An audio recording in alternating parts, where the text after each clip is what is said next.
So after some technical difficulties with our camera and with this camper, it's like we've, how would I say that in French? Déjà vu? Déjà vu? No, it's déjà vu, just saying.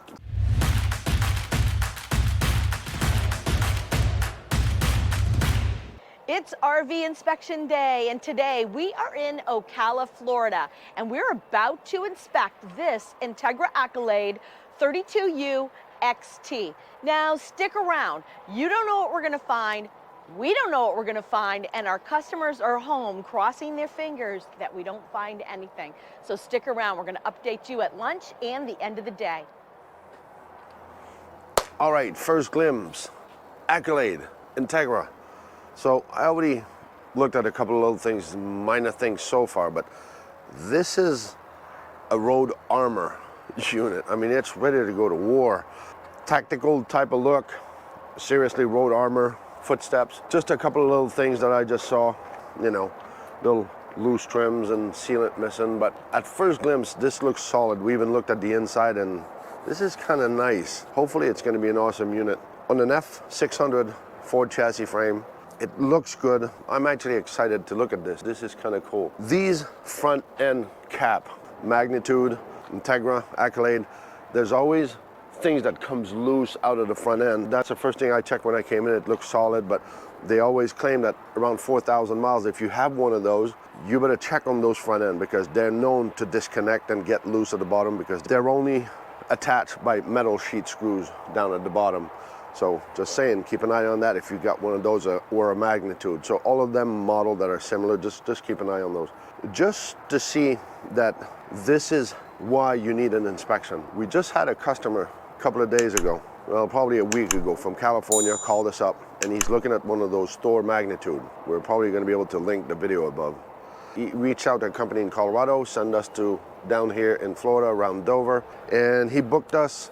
And yep, you're good. Your inspector's scheduled for that Wednesday. A couple of days goes on. They want a certificate of insurance, which 99% of them never ask it. So even if it's the same company, whoever's managing changed the rule as they're going. So just keep that in mind. Don't be intimidated by those demands that they have for you. It is scheduled. We send our stuff, and a couple of days ago, he calls me up and he says, Pierre, I solved the problem. I'm not going with this rig. So remember, he already purchased, gave a down payment, and yep, we're set up with the inspection. They always tell you it's been PDI'd. So he calls me up and he says, well, they just checked it, and they already have a problem with the slide out, and they already have an electrical problem. Oh, all of a sudden, but it was for sale, it was ready to go. But as they want to park it somewhere for us to be ready to inspect, in a week from now, oh, they find issues. So you know what he said. Sayonara, we'll see you later, I'm gonna find another one. So just to give you an idea how, don't expect that because you're paying this amount of money, 200 and some $1,000, that it's ready and it's ready to go and you embark on your ride and you're gone. That ain't happening, and that's what we try to show you on here. On this note, let me get to work and see if we can spend the whole day here. So come on in, let's show you this Stow and Go. This is a beautiful Stow and Go. So while you're traveling and you're going on the road and you're visiting Moab and Arizona, the Grand Canyon, wherever you are, you can actually get up and still have access to your bathroom, your shower, all your pantry, your clothes, your refrigerator, freezer. You can cook. Now, if you want to go to bed, the one thing about this particular unit is that the mattress folds. So if you're not stopping in an area where you can open up that bedroom slide a little bit, you may have to take a nap by putting down the table or over the cab. But other than that, this Stow and Go, in my opinion, is fantastic. The only thing you need to think about if you do stop and you want to get that slide out, you've got about 4 feet that you need to get that slide out so that the end of your bed can actually flip. Other than that, Stow and Go wise, this is amazing. All right, lunchtime recap. So after some technical difficulties with our camera and with this camper, it's like we've, how would I say that in French? Déjà vu? Déjà vu? No, it's déjà vu, just saying. So, moly, there's a lot of things on this. And it's brand new. Awesome looking rig, 4x4 F600, blah, blah, blah. It's phenomenal. It's nice. Lowell's all excited. She says, oh, I hope it's as nice outside as it is inside. I think this unit probably came out the same production line as the magnitude that we did a while back. So I've got a major issue that I'm gonna have to bring up, but I can't accuse or formally say, yup, this is what's going on here. First of all, this slide out on the top, we got the TPO. Underneath your TPO, which I don't quite understand why, there's a staple like we've seen in a roof before on one of those Montana, if you remember. So there's a staple sticking out and you see the TPO just wrapping up on top of that staple. Well, you can't hammer the staple, it's gonna make a hole and you're gonna have water. But this going in and out will actually shave the top of that TPO on the top of that staple and water will come in. You were leaving when, you say? Hi, Robert. This is this thing. Now on this upper corner, we can't really see it from here, but the sidewall of this is actually cracked. So when they put that top trim, they actually cracked the sidewall. So they're gonna have to figure out something, put sealant there or something, so the customer will have to follow that. This particular slide out, I have an issue with this. So here's the bulb. You can see from there, here's the bulb. Okay, back up a little bit so we see the bulb that is straight and see what this does here. Well, it was never installed in the track, so that's your unit, okay? This should be hooked up to this. This should be hooked up to this, like it is everywhere. And the numbnut who did the sealant on the outside, he saw it, but he still sealed it. So it's like, okay, you work in a team out there, you should know from the other that, oh, if there's a warp in it, can't you ask question? Or, nah, they can't. Whatever, they probably speak another language that I don't understand. So here's my problem that I have on this corner. I've been having readings here big time. So I've been chasing this bone and I can't guarantee where it's coming from, but I do have reading up to 60, 65, which is not normal. So this is how I feel about this corner.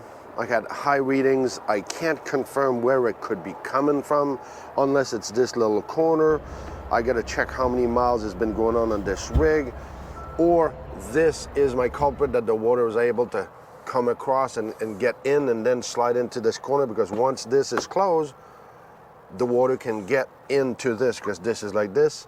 You know, when the wall goes inside, it actually pushes the seal like this. So if this corner can sunk up water, most likely this little corner and this, if it's not sealed, when it went in there, it was here. So if this had this water coming down from there and puddling in this corner, that might be why I have this. So hopefully by correcting this to put it like it's supposed to be, hopefully it didn't destroy nothing and it's not rotting the floor. This door, I got a couple of things here. So as you can see in the reflection, see, this truck was black. This is a black truck. And then they tape it and they paint the whole body. I don't know what they did. It might be just rubbing compound or something. So this actually faded your plastic. So I don't know if it really did an effect, but the problem that I have here is the door. So my door is now touching this cap. So this is totally, that paint's gonna be gone in a matter of a couple of times opening and closing the door. So other than that, let's go on the other side. I'm just gonna show something that I observed. All right, so just for pleasure, because that's me, and I try to continue testing my propane leak, because I've had my propane leak, it's done, but now I'm still letting my manometer do its job just to make sure that it passed the test, but I'm testing it again just to make sure that you guys are safe and everything is sealed in here. I just want to bring up quality. See, that's where sometimes we talk about different kind of sealant, different kind of manufacturer that we prefer versus others. That's exactly my lack of quality that I see in sealant, that I see a lot around this one. See all this bubbling that nobody cares about? Well, the poor guy who's using this kind of sealant is having a hard time doing it smoothly, and I understand, because probably the texture of the sealant that they're using is actually, there's an abbreviation for that word, but I won't use it on camera yet. That's where sometimes we talk about different manufacturers that we like the consistency of their sealant. Why don't they all use the good sealant? I don't know, they must have wicked deals on there, but you're paying for it anyway. So now I don't know what we're gonna look forward to, because Laurel and I didn't talk since I've been outside. Let's go chase what Laurel found inside. So it's lunchtime, and you're right, I don't have a lot to tell you about come lunchtime. I do have a small little itty bitty dent in the refrigerator, really hard to see with the lighting, but it's there. And the other thing I have is one of the vents for the microwave is, it's kind of bent, so I think somebody tried to put it in and it didn't stay in there properly. And as far as the ceilings, I mean, I do have a couple of little dirty spots, really not that bad. There's one right here that is kind of sticky right there. But other than that, I've done my walls, my floors, and I have nothing. And you know I'm going to save that water for the afternoon, and I'll be able to maybe have something to tell you. Hopefully not. We'll keep our fingers crossed. I did do my microwave, and I also tested the induction oven. Speaking of the induction, let's just give you a little tip. So we have friends, Pete and Megan. They bought their brand new unit, and when they were driving down the road, the microwave opened, the glass top fell out and shattered. Both the glass in the microwave as well as the induction. So guys, you've got to be really careful when you're traveling. Either make that your bread box, so something's heavy in there holding it down, or on Etsy, you can have a cover made that is like a wooden cutting board that will protect that. That's what we have in our RV. So that's just a little tip to make sure to protect your oven. The other thing that I found was right over here, and it is just some putty or something that's on the arm of the recliner. Something they're going to have to wash off. It was a little bit sticky for me, or I would have just wiped it up for them. Hey, we had a visitor today. We're here in Ocala, and guess who came to visit? Tell me in the comments below. Who do you think came to visit us today? That's right, Matt from Matt's RV Reviews. So that was great seeing him, and he popped in just to say hello and to see how things were going. So far, so good, Matt, but you'll find out at the end of the day. So don't forget to leave us a comment. C4BO, comment for Blue Ox. Hey, end of the day recap. Yes, a lot of time I end up inside because I do the electrical towards the end most of the time. I still had to do my hot skin after, but as I'm doing this and I'm laying down, I'm tightening up. Come up here, give me this camera 2 seconds. I want to show you what it looks like when you buy a camper and you don't know what you're buying. You don't know how clean it is. This is all the crap they leave there. All of this just for you. Those are gifts. You can probably resell that and give back a couple of dollars on your down payment you gave. That's probably why it costs so much to build a camper. All the crap that they leave behind, all those screws, they probably leave 50 pounds per unit in screws and stuff. This is a weird one, but it actually is starting to dent this. It also did a mark underneath my slide out, because this is wire that when we pull in and out the slide, this actually drags the crap out of it. So what's going to happen is this rubber, see, this loom is not protecting nothing. So this loom is actually going to cut off, is letting the wire being cut off on this edge, and that's why this edge is all lifted. I'll mention it. We'll see what they do, but you can see this. You can see what it started to do. So little defects of manufacturing that we can only claim and say we saw this, and then they're kind of on their own, or you're on your own, or if you're really anal, you're going to demand what you want. Just keep this in mind. So now let's go check if I had something outside. So to sum it up for me, this corner, which I actually forgot, it's just this, I don't know, they just put putty in the middle. So, and it's not a big deal, but just before you lose it or it cracks because it's kind of loose. And then I got a bunch of wire just dangling down here. It's this I don't care attitude that is phenomenal. It's like I showed you earlier. It's what's underneath the bed. It's like, okay, now we got a Ford. I understand. It might be Ford. They might have put an armor bumper. But here's your plug. This is most likely your plug for the winter. So you got this. You know, it's not a glow plug. It's a block heater. So I left Vermont, I don't need any block heater anymore. So I'll just put it there, but it's those details that there's no attention. And then I got nothing. It's just little things, but it's scuff marks that, you know, was in the fender. But no big deal. I mean, you're gonna take one trip and that's gonna be it. So for me, that's about it. Generator finally worked. It did spit and sputter a little bit at the beginning, brand new, I guess, 5 hours. And it didn't perform when I used the transfer switch, but now we're good. Looks good to go. So let's go see what Laurel found inside, because I haven't checked with her lately. So it's the end of the day. Everybody remember my windows and how I'd get up in there and I would find all of this insulation all around? Well, you know what they did this time? They actually put the little rubber seal that you have on your slides and they put it on the bottom. Now it's still on the sides. I don't know about you. Leave it in the comments below.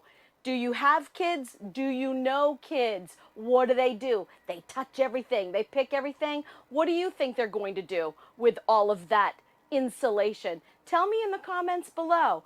Other than that, I had a few other minor things. My water, right? So when I'm in the shower, what do you think happened? It leaks. It leaks on that right-hand corner. So it's not a lot, but it's definitely leaking. And I checked the toilet was working fine. The only thing is there's gobs of clear sealant stuck on the side of the toilet. I don't know if they just didn't have a rag to wipe it off, so they just wiped it on the toilet. I'm not sure. And the other thing is that we don't have any heat coming out of the vent in the bedroom at the foot of the bed. So on those cold nights, it's going to be a little bit chilly. And when I was doing my flooring, I did find right here in front of the refrigerator, as you can see, this dark stuff right here, and it's quite sticky. I don't know what it is. Kind of looks like grease, although I can't tell you that it's grease. Kind of looks like grease. So our customer is on their way. They were only about 30 minutes away, and they wanted to come here and see what we found come the end of our day. Thank goodness she was able to let us work, get our full day in, because it's almost dinner time. We've been working hard in here. So we'll see how she feels about our findings today. In the comments below, let us know, in your opinion, is this a bust or a buy? Would you buy it? So remember, and do never forget, it's not about the destination. It's not about the journey. No? Hold on. Okay, hold on. There's something else here. Okay. Yeah, I gotcha. A rag to wipe. Is that the right wording? To shush. I'm trying to think how I'm going to transition into that.